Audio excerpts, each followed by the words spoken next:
Saludándoles atentamente su amigo José Manuel Marmolejo Delgado en nuestro programa hace algún tiempo en ese lugar de esta gran estación OMV Radio en Ecatepec de Morelos, Estado de México. Damos inicio a nuestro programa colocándonos rápidamente en la historia de nuestro país.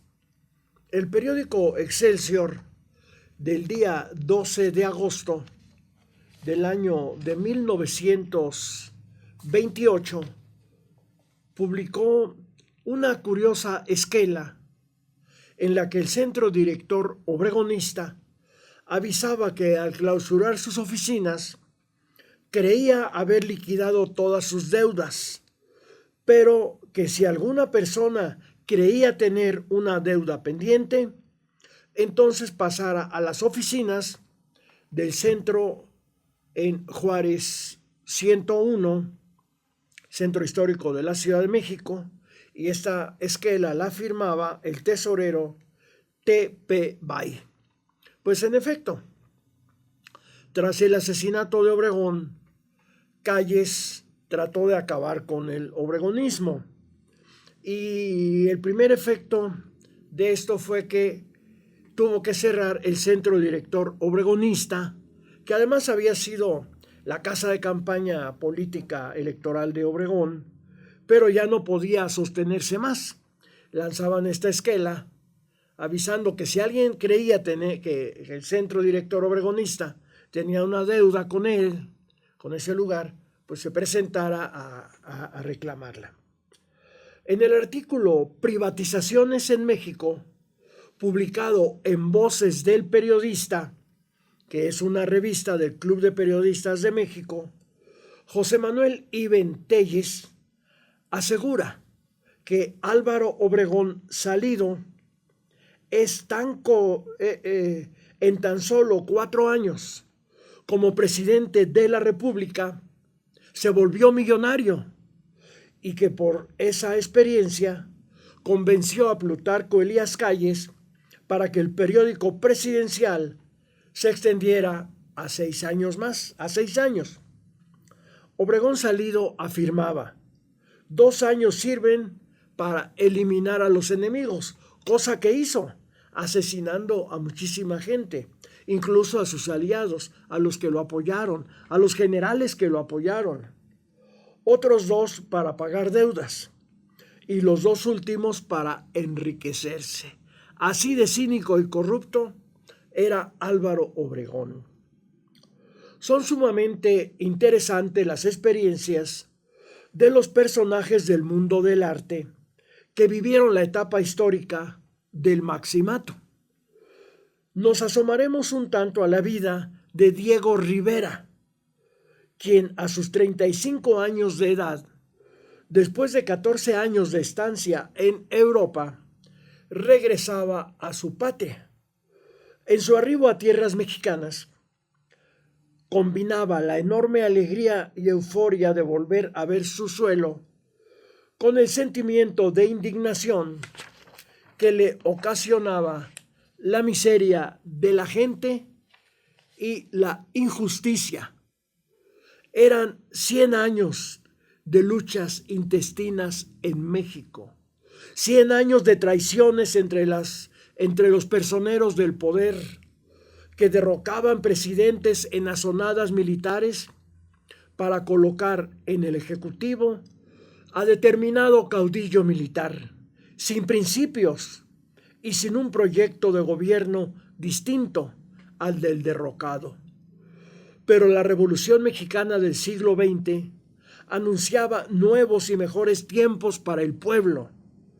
Las declaraciones públicas de Obregón Salido estaban sembradas de promesas y su primera asignación presupuestal destinaba gran cantidad de recursos económicos para la educación, pero también para los cuarteles. Obregón designó como ministro de Educación a un joven revolucionario que profesaba la teoría de que la educación era la palanca del desarrollo de México. país dominado por el analfabetismo en el 85% de la población. En ese proyecto, pensaba Diego, él encajaría perfectamente. En noviembre de 1921, José Vasconcelos hizo un viaje a Yucatán, acompañado por varios artistas, entre ellos Diego Rivera, quien ante el impacto que al ministro y a su séquito causó la grandeza del arte maya en la tierra gobernada por el socialista Felipe Carrillo Puerto, retratado después de su muerte por el pincel de Rivera en los muros del edificio de la Secretaría de Educación Pública y en la escalinata del Palacio Nacional, recibió de Vasconcelos una pared en la vieja construcción de la Preparatoria Nacional en San Ildefonso. 950 metros cuadrados de muro, reiniciando en el mundo el arte monumental. La pintura del anfiteatro quedó terminada a finales de 1922, siendo inaugurada el 20 de marzo de 1923. Por cierto, ustedes ya fueron al Museo de San Ildefonso. No se lo pierdan, es hermoso. Sostiene Bertram de Wolf que en el México de los años 20, la sucesión presidencial envolvía al país en la inquietud y que no había auténticas elecciones. El presidente en turno imponía sucesor. La excepción era cuando se presentaba algún alzamiento victorioso o por un asesinato político. Los meses previos a la elección eran un periodo de promesas demagógicas, intrigas, corrupción, cohecho, crimen. La campaña electoral de 1923-1924 se inició con el homicidio de Francisco Villa y concluyó con el levantamiento militar de Adolfo de la Huerta. Los recursos públicos se destinaban entonces a la guerra y, por tanto, los pintores, salvo Diego Rivera, se quedaron desempleados. Ante la rebelión, el Partido Comunista decidió respaldar a Obregón en forma condicional, pues lo consideraba menos reaccionario que su opositor. Diego se remontó a los cerros, incorporándose a la guerrilla, pero ante la inactividad militar de la región en la que participó, a pocas semanas retornó a sus murales, firmando un nuevo contrato con el gobierno el 23 de junio de 1924.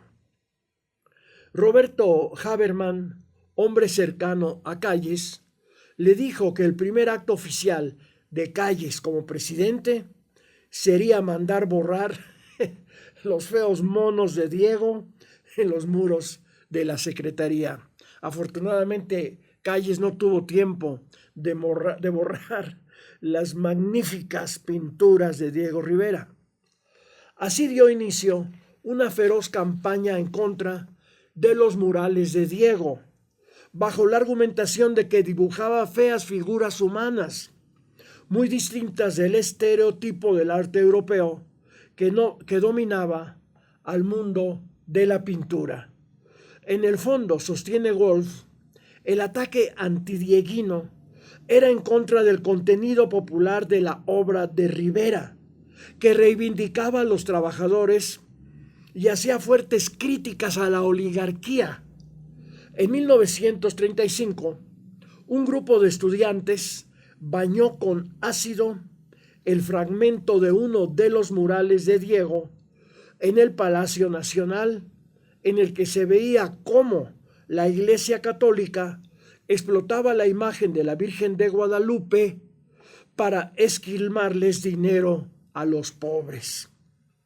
Los vidrios de las ventanas del estudio de Diego sufrieron las consecuencias de haber escrito en el mural del Hotel del Prado, en la lujosa Avenida Juárez de la Ciudad de México, la frase «Dios no existe». Los ataques en contra del artista cesaron gradualmente en la medida en que Diego Rivera recibía importantes alabanzas artísticas provenientes del extranjero. Sin embargo, el propio José Vasconcelos, que entregó los muros a Rivera, denostaba la obra del pintor, acusándolo de que usaba las paredes públicas para hacer apología de asesinos, refiriéndose Vasconcelos con saña a Emiliano Zapata. Parte del prestigio de Vasconcelos, a pesar de sus posturas derechistas, lo adquirió gracias precisamente a los murales de Diego Rivera. Vasconcelos era profundamente conservador y católico. Rivera respondió pintando a Vasconcelos sentado, en señal de su teosofía y mal dirigido misticismo oriental, en un pequeño elefante blanco. Pero lo que indignó a Vasconcelos fue que el tintero en que aparecía mojando su pluma rememoraba una escupidera. Pues esa era la pluma de Vasconcelos, hecha sus ideas, pues pura escupidera, muy reaccionario, muy conservador, muy fascista. Diego terminaba su obra en el piso superior y en la escalinata de la Secretaría de Educación, y paralelamente pintaba los muros de la entrada, la escalinata y la capilla de la Escuela de Agricultura de Chapingo, escribiendo en una de las paredes la frase: «Aquí se enseña a explotar la tierra, no al hombre». Dibujó al mal y al buen gobierno, a la ciencia que sirva a la tierra, el reparto agrario. Luis Guillet dijo acerca de la obra de Diego: «Su arte tiene la función de instruir, la fuerza de la propaganda que los misioneros católicos esperaban de la pintura». Este esteta, violentamente anticlerical, es un vehículo de pasiones e ideas místicas, lo cual se aprecia con toda claridad en la capilla de Chapingo, despojada de sus altares y de todo lo relativo a religión, y cuyos muros ha cubierto el pintor con frescos naturales, transformándolos en una santa capilla de la Revolución, en la Capilla Sixtina de una nueva era. Pues así, en ese mundo es donde se desarrollaba Diego Rivera. Regresa de Europa después de una larga estancia allá de varios años. Encuentra una pequeñita coyuntura. Álvaro Obregón había ofrecido apoyar la educación. En ese momento aparece la figura de José Vasconcelos, lo hace ministro de Educación, y en efecto hay ese respaldo a la educación, a pesar de que después Vasconcelos y Obregón terminaron siendo profundamente enemigos profundos. Entonces, Diego Rivera aprovecha esa pequeña coyuntura en un gobierno reaccionario criminal como el de Obregón, ante un individuo derechista como José Vasconcelos, para meter toda su ideología política marxista y en favor del pueblo, una ideología de izquierda. Ese era Diego Rivera. Pero de esta temática continuaremos hablando en nuestra siguiente emisión de Hace algún tiempo, en ese lugar, de esta gran estación OMV Radio en Ecatepec de Morelos, Estado de México. Se despide de ustedes su amigo José Manuel Marmolejo Delgado.